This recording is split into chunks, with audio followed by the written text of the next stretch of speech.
Perkenalkan, saya Selendria Larasati dan saya Kyo Hafiz. Kami dari tim Hyperion, Universitas Gadjah Mada. Selamat menonton! Baik teman-teman, di sini saya akan menjelaskan mengenai parameter yang akan kami gunakan untuk pemetaan lahan kritis di calon lokasi ibu kota baru Indonesia. Parameter yang digunakan adalah peta tingkat bahaya erosi, liputan lahan, kemiringan lereng, dan juga produktivitas lahan. Nah, untuk bahan yang akan kami gunakan adalah citra Landsat 8 oli, peta curah hujan, jenis tanah, sistem lahan, dan juga peta penggunaan lahan. Namun sebelumnya kita harus mengoreksi citra Landsat 8 melalui QGIS secara otomatis dengan menggunakan tool SCP. Itu melalui tool SCP, lalu processing, memilih Landsat, kemudian memilih lokasi penyimpanan di mana citra tersebut disimpan, lalu memilih folder penyimpanannya. Setelah itu run, diklik run. Setelah ini akan muncul hasil dari koreksi citra. Berikut adalah hasilnya. Selanjutnya kita akan beralih menuju ke software NV untuk melakukan transformasi NDVI. Kita tambahkan saja citranya. Lalu kita menggunakan tools NDVI pada menu transform untuk melakukan NDVI secara otomatis. Memilih citranya, lalu mendefinisikan band red dan band near inframerah. Lalu memilih lokasi penyimpanan outputnya nanti. Jika sudah, langsung open saja, lalu OK, dan prosesnya sedang berjalan. Kita tunggu saja teman-teman. Dan hasilnya sudah jadi, dan kita bisa load atau bisa melihat citranya, hasil transformasi NDVI, dan berikut adalah hasilnya. Selanjutnya, kita beralih menuju software ArcMap yang akan digunakan untuk melakukan overlay beberapa parameter untuk menghasilkan peta lahan kritis, di mana setiap parameternya dipastikan sudah melalui proses bobot dan scoring, dan parameter yang digunakan adalah TBE atau tingkat bahaya erosi, produktivitas lahan, liputan lahan, dan kemiringan lereng.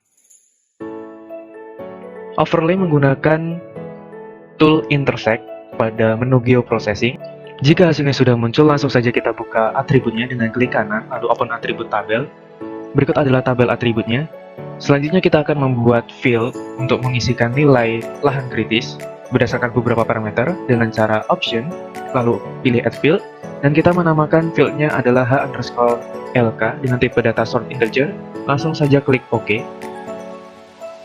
Setelah itu kita akan melakukan pengisian nilai lahan kritis berdasarkan field yang telah dibuat tadi dengan menggunakan tool field calculator dengan cara menjumlahkan harkat beberapa parameter seperti produktivitas lahan, liputan lahan, kemiringan lereng, dan juga tingkat bahaya erosi.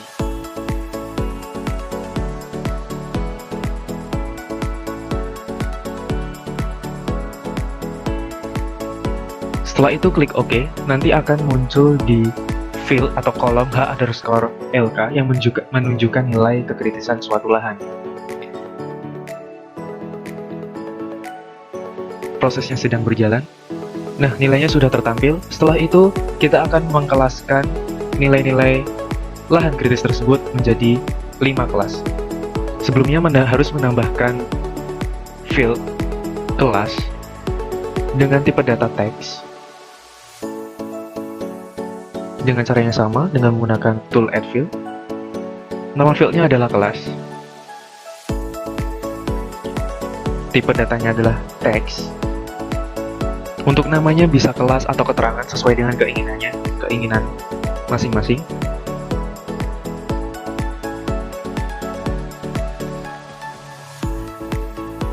Setelah itu melakukan pengkelasan dengan menggunakan select by attribute, sehingga atribut yang kita panggil dengan menggunakan query melalui tool select attribute nanti akan terpilih secara otomatis, sehingga akan memudahkan untuk pemilihan fitur-fitur mana saja yang akan dikelaskan ke dalam suatu kelas.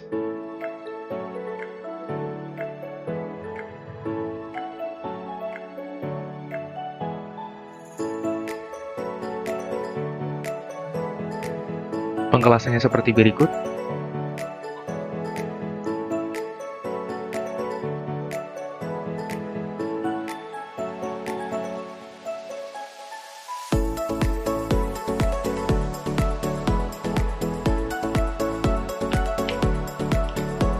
Setelah pengkelasan selesai, selanjutnya kita akan melakukan proses penyederhanaan field dengan menggunakan tool Dissolve pada menu Geoprocessing, sehingga tidak banyak fitur yang perlu ditampilkan. Memilih Geoprocessing, lalu Dissolve. Setelah itu, memasukkan atau menginput data SHP lahan kritis dan memilih keterangan sebagai acuan untuk penyederhanaan fieldnya. Jangan lupa untuk mengatur penyimpanannya juga, tempat penyimpanannya, dan juga nama output yang akan dihasilkan nanti.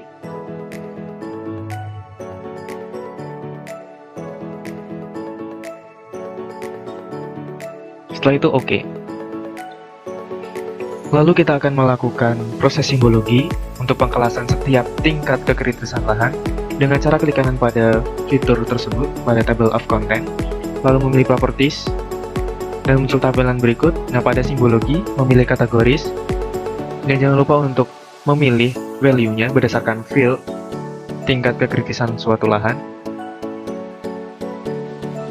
Setelah itu, memilih warna yang akan digunakan untuk menyimbolkan kelas-kelas tingkat kekritisan suatu lahan. Warna yang dipilih sesuai dengan keinginan. Lalu bisa juga dilakukan pengaturan outline, sehingga outline dari setiap kelas itu tidak terlihat, sehingga tidak mengganggu penampilannya. Dan berikut adalah hasil dari pemetaan lahan kritis di Kutai Kartanegara.